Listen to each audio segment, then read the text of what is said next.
Netflix में आपका स्वागत है। आज मैं आपको एक धमाकेदार एक्शन एडवेंचर फिल्म अनचार्टेड समझाने जा रहा हूं। इसे यूं भी कह सकते हैं कि स्पाइडरमैन ने इंडियाना जोन्स को टक्कर दी और नतीजा ये निकला। आगे स्पॉयलर्स हैं, तो संभल कर चलें और मजे लें। कहानी की शुरुआत होती है पेशेवर चोर और part time bartender Nathan Drake से, जो हजारों फीट ऊंचाई पर समुद्र के ऊपर मौत को मात दे रहा है। वो एक प्लेन के पीछे से लटके हुए कार्गो के ट्रेल में फंसा हुआ है। हवा में झूलते हुए नेथन अपनी गजब की एथलेटिक स्किल्स का इस्तेमाल करके खुद को बचाने की कोशिश करता है। बस यहीं से एक ऐसा सफर शुरू होता है जहां हर कदम पर सिर्फ मारो या मरो की चुनौती है। लेकिन जैसे ही नेथन राहत की सांस लेता है, अचानक एक विंटेज कार एग्जिट रैम्प से लुढ़कते हुए आती है और उससे टकरा जाती है।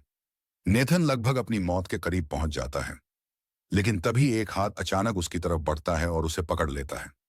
सीन तुरंत बदलता है और हमें 15 साल पहले का फ्लैशबैक दिखाया जाता है। ये कहानी है बोस्टन की, जहां एक किशोर नेथन म्यूजियम की बालकनी से लटका हुआ है। वो गिरकर अपनी जान गंवा देता अगर उसका बड़ा भाई सैम सही समय पर उसे बचा न लेता।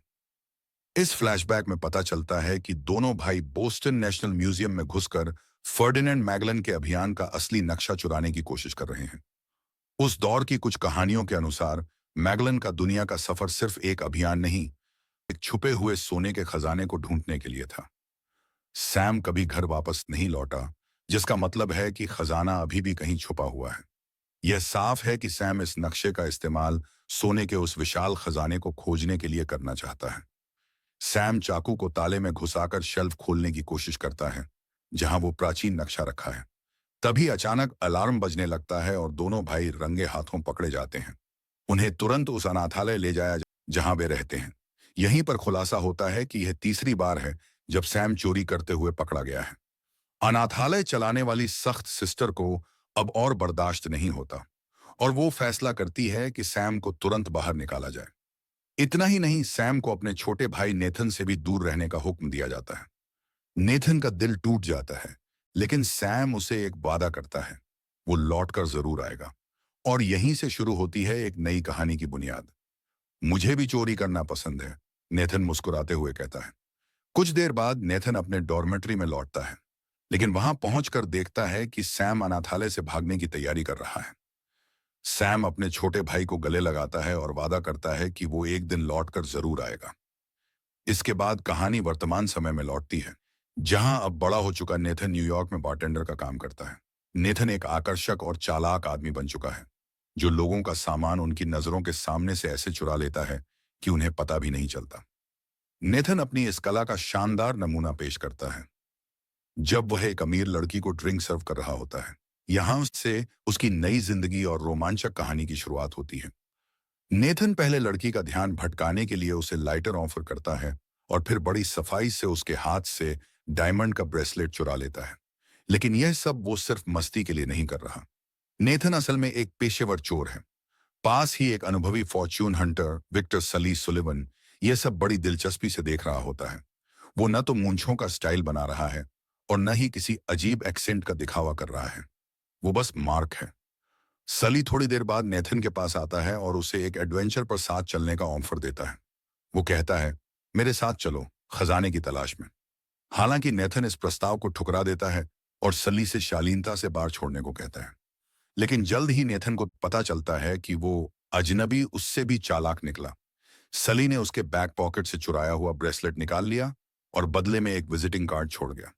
कार्ड पर लिखा था, मैं भी चुरा सकता हूं, तुम्हारी पैंट से तुम्हारी इज्जत तक। बार का काम खत्म करने के बाद नेथन कार्ड पर लिखे पते पर जाने का फैसला करता है। नेथन कार्ड पर लिखे पते पर पहुंचता है, जो सली का अपार्टमेंट निकलता है। बातचीत के दौरान सली खुलासा करता है कि वह नेथन का इंतजार कर रहा था। वह उसे बताता है कि ब्रेसलेट कहाँ रखा है।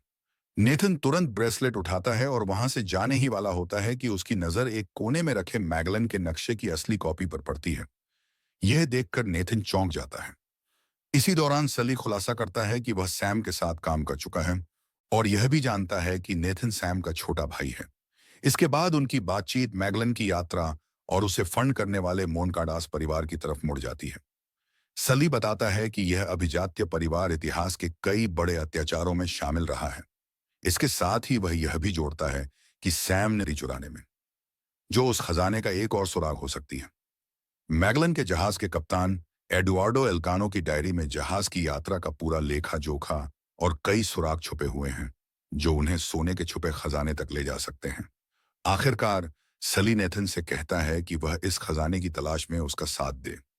नेथन इतनी बड़ी मौका ठुकरा नहीं सकता, इसलिए वह तुरंत इस ऑफर को स्वीकार कर लेता है। अगले दिन सली अपनी योजना का पहला कदम बताता है, एक प्राचीन सुनहरा क्रॉस हासिल करना, जो खजाने का राज खोलने वाली 2 चाबियों में से एक है। नेथन सली से पूछता है, तुम्हें यह सब कैसे पता? सली मजाक में जवाब देता है, यह सब मुझे मैकडॉनल्ड्स के हैप्पी मील से मिला। सली बताता है कि उसके पास पहली चाबी पहले से है और दूसरी चाबी न्यूयॉर्क के एक म्यूजियम में नीलामी के लिए रखी गई है। सली यह भी जानता है कि सैंटियागो मोनकाडा परिवार का सबसे बड़ा बेटा उस क्रॉस को खरीदने की कोशिश करेगा, क्योंकि वह कभी उनके परिवार की विरासत का हिस्सा था। अब नेथन को एक खास काम दिया जाता है, म्यूजियम की इलेक्ट्रिकल ग्रिड को ठप करना, ताकि सली और उसकी योजना को अंजाम दिया जा सके। सली पर गोल्डन क्रॉस चुराने की जिम्मेदारी है और कुछ दिन बाद नेथन और सली नीलामी में पहुंचते हैं। शुरुआत में सब कुछ योजना के मुताबिक चलता है। दोनों अपने अपने जब सली की नजर नीलामी में मौजूद एक महिला जो ब्रैडॉक पर पड़ती है, जो एक बेरहम भाड़े की सैनिक है और इस वक्त सैंटियागो मोनकाडा के लिए काम कर रही है, वो सली के पास आती है और उसे यह साफ इशारा देती है कि उसे पता है वह यहाँ क्यों आया है। फिर भी नेथन और सली अपनी योजना पर काम करना जारी रखते हैं। नेथन म्यूजियम के कंट्रोल रूम में घुस जाता है ताकि बिजली काट सके, लेकिन तभी उसे मोनकाडा के विशाल और खतरनाक स्कॉटिश गुर्गे ने पकड़ लिया। उधर मुख्य हॉल में सली को समय बचाने के लिए मोनकाडा से नीलामी में मुकाबला करना पड़ता है। वो जानबूझकर ज्यादा बोली लगाकर उसे व्यस्त रखने की कोशिश करता है। सली को पता है कि उसके पास अमीर और शक्तिशाली मोनकाडा से मुकाबला करने के लिए पर्याप्त पैसा नहीं है, लेकिन सौभाग्य से नेथन किसी तरह स्कॉटिश गुंडे से बच निकलता है और एक नया तरीका ढूंढता है ध्यान भटकाने का। वह पास के झूमर से लटककर एक बड़ी हलचल पैदा कर देता है। इस अफरा तफरी का फायदा उठाते हुए सली जल्दी से म्यूजियम के सुरक्षा गार्ड की यूनिफॉर्म पहन लेता है। वह फिर क्रॉस से भरा सूटकेस उठाता है और दिखावे के लिए इसे सेफ्टी लॉकर में रखने का नाटक करता है, लेकिन असल में वह म्यूजियम के बाहर पार्किंग लॉट की तरफ निकल जाता है, जहां नेथन कार में उसका इंतजार कर रहा होता है। योजना का दूसरा चरण अब शुरू होता है। दोनों क्रॉस लेकर बार्सिलोना की ओर रवाना होते हैं। वहां उनकी मुलाकात सली की साथी क्लो फ्रेजर से होती है, जिसके पास दूसरा क्रॉस है। लेकिन क्लो साफ साफ कह देती है कि वह इन दोनों पुरुषों पर भरोसा नहीं करती। वह खुले तौर पर कहती है कि वह उनके साथ काम नहीं करना चाहती और मुड़कर चल देती है। सली, जो उसकी नीयत पर शक करता है, अपने साथी नेथन से कहता है कि वह बैकपैक में क्रॉस की जांच करे। जब वे बैकपैक खोलते हैं तो उनकी आंखें फटी की फटी रह जाती हैं। क्लो ने क्रॉस चुरा लिया है। नेथन और सली दोनों अब हैरान परेशान होते हैं, लेकिन यह जानने के बाद कि क्लो एक शानदार चोर है, सली कहता है, जब तुम एक अच्छे चोर होते हो तो तुम अदृश्य हो जाते हो और चीजों से पार हो जाते हो। क्लो अब तेजी से पार्किंग लॉट की ओर दौड़ रही होती है। दोनों पुरुष उसे अलग अलग दिशाओं से पकड़ने की कोशिश करते हैं, लेकिन वह बेहद चालाक साबित होती है। क्लो अपनी कार में बैठती है और निकलने वाली होती है। तभी नेथन अचानक कार के सामने कूद पड़ता है ताकि वह भागने ना पाए। नेथन फिर क्लो को याद दिलाता है कि वह असल में खजाना ढूंढने का तरीका नहीं जानती और अगर वह इन दोनों के साथ काम नहीं करती तो उसे कहीं नहीं पहुंचने वाला। अब कोई और रास्ता न देख और शायद इस बात पर ध्यान न देने के कारण क्लो मजबूर हो जाती है कि वह इन दोनों पुरुषों के साथ मिलकर काम करे, क्योंकि उनके पास एडुआर्डो एल्कानो की डायरी है। नेथन, जो पहेलियां सुलझाने में माहिर है, ने उस डायरी को कई बार पढ़ा है। उसमें एक पेड़ का चित्र है और वह इस निष्कर्ष पर पहुंचता है कि यह एक धार्मिक प्रतीक हो सकता है। कुछ समय बाद तीनों Saint Marier of the Pine church के सामने खड़े होते हैं, जिसका एम्बलम डायरी में दिखाए गए पेड़ के चित्र से मेल खाता है। अब यह तय किया जाता है कि वे पूरी चर्च की छानबीन करेंगे और वहां से और सुराग ढूंढने की कोशिश करेंगे। इसी दौरान मोनकाडा फाउंडेशन के मुख्यालय में सैंटियागो अपने पिता आर्मंडो से नाराज है, क्योंकि उसके पिता परिवार की पूरी संपत्ति दान में देने का योजना बना रहे हैं। सैंटियागो अपने पिता आर्मंडो से एक सार्वजनिक पार्क में मिलता है और इस मुद्दे पर आखिरी बार बात करता है। बूढ़ा आदमी अपने निर्णय पर अडिग रहता है और कार की ओर बढ़ जाता है, लेकिन यह एक गंभीर गलती साबित होती है। क्योंकि सैंटियागो अपने गुर्गों को आदेश देता है कि वह आर्मंडो को हमेशा के लिए खत्म कर दें। रात को नेथन, सली एंड क्लोपाइन चर्च में जाते हैं और छुपे हुए खजाने से संबंधित कोई भी सुराग ढूंढने की कोशिश करते हैं। उन्हें ज्यादा समय नहीं लगता जब वे फर्श पर एक प्रतीक पाते हैं जो यह दर्शाता है कि ऑल्टर के पीछे एक गुप्त क्रिप्ट है जिसे अब तक किसी ने भी नहीं देखा। नेथन जल्दी ही एक बटन ढूंढता है जिसे दबाने से मैरी की मूर्ति के नीचे दो चाबी के छेद सामने आते हैं। फिर वे दोनों गोल्डन क्रॉस का इस्तेमाल करते हैं और ऑल्टर घूमने लगता है जिससे एक गुप्त रास्ता सामने आ जाता है। हालांकि एल्कानो की डायरी में दो रास्तों के बारे में लिखा है, एक स्वर्ग की ओर जाता है और दूसरा पापा जॉन की ओर। इसका मतलब यह है कि टीम को एक ऐसा सुरंग ढूंढना होगा जो नीचे से और ऊपर से दोनों जगह से खोला जा सके। इसलिए नेथन और क्लो गुप्त रास्ते में प्रवेश करते हैं जबकि सली सड़क पर जाकर दूसरे रास्ते का उद्घाटन ढूंढता है। वे एक जियोलोकेशन मैप का इस्तेमाल करते हैं ताकि वे एक दूसरे की स्थिति को हमेशा ट्रैक कर सकें। थोड़ी देर की खोज के बाद नेथन और क्लो एक क्रिप्ट तक पहुंचते हैं जो एक ट्रैप डोर पर खत्म होती है। वे अपने गोल्डन क्रॉस का इस्तेमाल करके ट्रैप डोर के चाबी के छेद को घुमाते हैं, लेकिन तभी स्थिति और भी डरावनी हो जाती है। पूरा स्थान फव्वारे से पानी से भरने लगता है। बिल्कुल, क्रिप्ट के ठीक ऊपर एक और रास्ता है। नेथन और क्लो को बचाने के लिए सली को ग्राउंड लेवल पर एक और उद्घाटन ढूंढना होगा। सौभाग्य से सली जल्द ही एक चाबी का छेद पास के एक रेस्तरां की दीवार पर देखता है। बस एक ही समस्या है, जो ब्रैडॉक अब उसके रास्ते में खड़ी है, पूरी तरह से गोल्डन क्रॉस को चुराने का इरादा रखते हुए। दोनों के बीच एक कड़े संघर्ष के बाद सली किसी तरह उसे नीचे गिरा देता है। फिर वह जल्दी जल्दी उस चाबी के छेद को खोलता है, ठीक समय पर। कुछ मीटर नीचे भूमिगत क्रिप्ट्स में पानी का स्तर घटने लगता है और नेथन और क्लो को बचाया जाता है। इसके बाद सिमाप्तान सली को फव्वारे के पास एक प्रतीक मिलता है जो एक सीढ़ी की तरह दिखाई देता है। सली इस प्रतीक को देखकर यह निष्कर्ष निकालता है कि यह दोनों गोल्डन क्रॉस एक साथ रखे जाने पर एक एकल चाबी बना देते हैं। वह अपनी क्रॉस को नीचे नालों के माध्यम से क्रिप्ट की ओर फेंक देता है। नेथन फिर दोनों कलाकृतियों को जोड़ता है और एक एकल चाबी बनाता है जो सच में सीढ़ी जैसा दिखता है। इस चाबी का इस्तेमाल करते हुए वह और क्लो एक रोमानी एंटी चैम्बर्स में प्रवेश करते हैं जिसमें केंद्रीय विशाल बर्तन रखे होते हैं। दोनों खुशी से झूम उठते हैं, सोचते हैं कि उन्होंने आखिरकार मेलिन का सोना ढूंढ लिया है और बर्तनों की जांच करने के लिए दौड़ पड़ते हैं। लेकिन उनकी खुशी जल्दी ही निराशा में बदल जाती है क्योंकि ये बर्तन नमक से भरे हुए होते हैं। हालांकि नेथन एक नक्शा पाता है जो बड़ी मात्रा में नमक के ढेर में छिपा हुआ होता है और यह दिखाता है कि खजाना फिलीपींस में है। दुर्भाग्यवश क्लो इस मौके का फायदा उठाती है और नेथन से नक्शा चुरा लेती है। वह यह भी खुलासा करती है कि सली ने सैम के बारे में सच छिपाया हुआ है और इसके बाद उसे अपनी पिस्टल से मारकर होश के बिना गिरा देती है। कुछ समय बाद सली नेथन को भूमिगत क्रिप्ट में बेहोश पड़ा हुआ पाता है और उसे जगा देता है। लेकिन जैसे ही नेथन होश में आता है, वह तुरंत पूछता है, मेरे भाई का क्या हुआ? अब सली के पास कोई और रास्ता नहीं बचता और वह आखिरकार सच्चाई बताता है कि 1 साल पहले सोन सेबेस्टियन नामक जगह पर वह और सैम एक हमले का शिकार हुए थे जिसमें ब्रैडॉक ने उन पर गोलियां चलाई थीं। सली के पास कोई और विकल्प नहीं था, उसे भागकर अपने दोस्त को पीछे छोड़ना पड़ा, जिससे नेथन को यकीन हो गया कि अब सैम मर चुका है। इस खुलासे से नेथन बहुत टूट जाता है और वह अपनी अस्तित्व के उद्देश्य पर सवाल करने लगता है। हालांकि वह खजाने की खोज को छोड़ने का नाम नहीं लेता और फिलहाल सली के साथ बने रहने का फैसला करता है। इस बीच एक चौंकाने वाली मोड़ में सैंटियागो यह खुलासा करता है कि उसने क्लो को अपनी टीम का हिस्सा बनाया था। यह सच सून जाहिर होता है जब वह नक्शा लेकर मोनाटा फाउंडेशन मुख्यालय पहुंच जाती है। सैंटियागो फिर अपनी टीम के साथ फिलीपींस जाने की तैयारी करता है और जिसमें ब्रैडॉक और क्लो भी शामिल हैं। अगले दिन नेथन और सली सैंटियागो की टीम का पीछा करते हुए एयरपोर्ट पहुंचते हैं।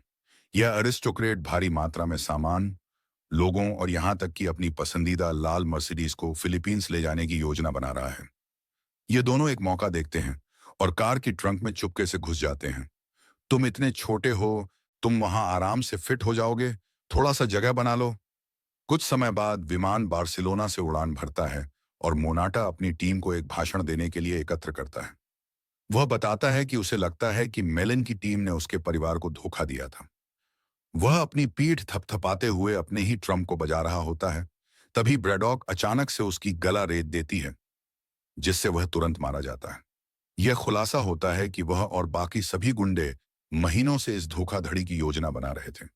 उनका उद्देश्य सैंटियागो के संसाधनों का इस्तेमाल करके खजाना ढूंढना था और सारा पैसा खुद रख लेना था। हालांकि वह दो महत्वपूर्ण चीजें बिल्कुल भी नहीं देख पाती हैं। पहली, क्लो चुपके से वहां से भाग जाती है और सैंटियागो की पसंदीदा मर्सिडीज के अंदर छिप जाती है। दूसरी, सली और नेथन चुपके से कार की ट्रंक से बाहर निकलते हैं और पूरे योजना को नाकाम करने की कोशिश करते हैं। ये दोनों नक्शा पर हाथ पाने में कामयाब हो जाते हैं, जबकि ब्रैडॉक के गुंडे क्लो की तलाश में व्यस्त होते हैं। फिर नेथन कार्गो को खोलता है और गोली मारता है, जिससे विमान से भारी सामान के बक्से बाहर उड़ जाते हैं।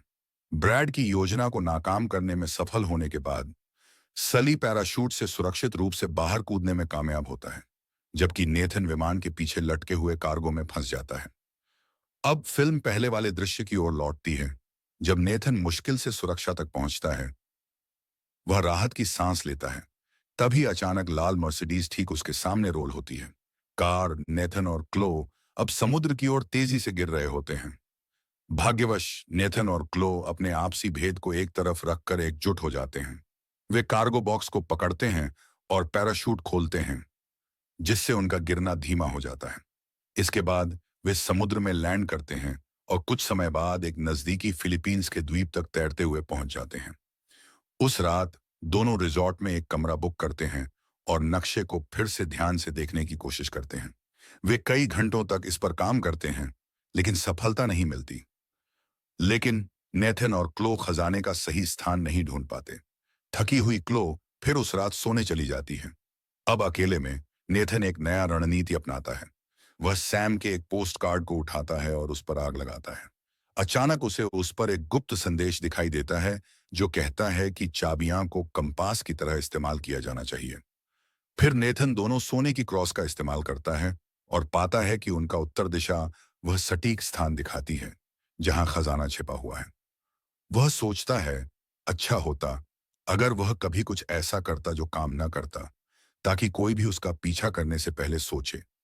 फिर वह नकली कोन ऑर्डिनेट्स को एक कागज पर लिखकर डेस्क पर रख देता है। अगले दिन सुबह क्लो नोट देखकर अकेले ही वहां से भाग जाती है। नेथन कुछ समय बाद उठता है, पूरी तरह संतुष्ट कि उसका योजना पूरी तरह से सफल रहा है। फिर वह स्पीड बोट का इस्तेमाल करते हुए उस स्थान की ओर रवाना होता है। लेकिन ब्रडॉक, जो पास के एक द्वीप पर है, उसे देख लेती है।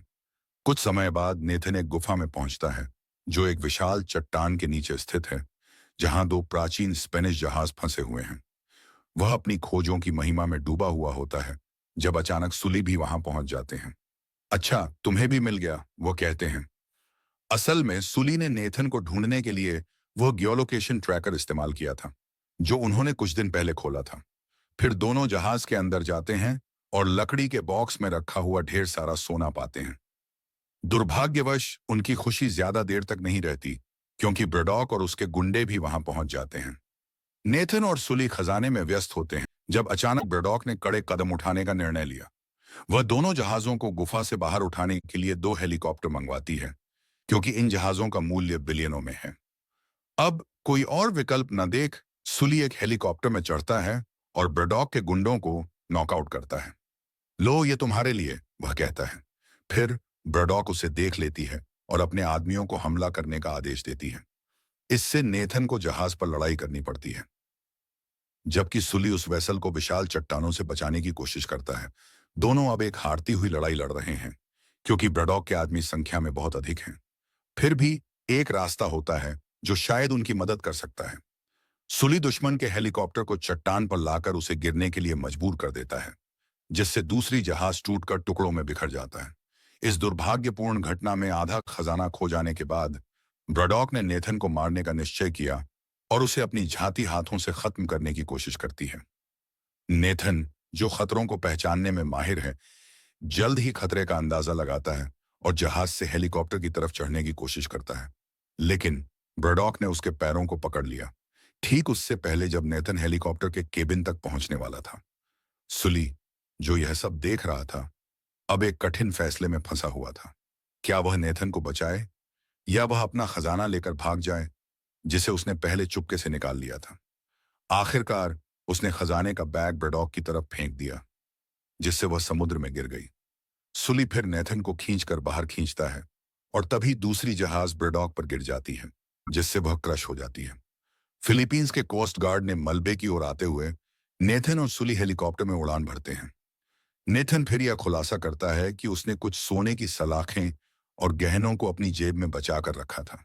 अच्छा, वैसे अपनी आंटी में से कहना कि मेरा नमस्कार कहना। जब वे अपनी जीत का जश्न मना रहे होते हैं, तभी वे क्लोए को स्पीड बोट पर देखकर हैरान हो जाते हैं। ये गलत निर्देशांकों की ओर बढ़ रही है जिन्हें नेथन ने दिया था। दृश्य अचानक एक जेल में बदल जाता है, जहां हमें सैम को जीवित देखता है, जो नेथन को एक और पोस्ट कार्ड लिख रहा है। सब्सक्राइब करें और नोटिफिकेशन ऑन करें ताकि आप और वीडियो देख सकें। वीडियो को लाइक करें और चैनल की मदद करें। धन्यवाद।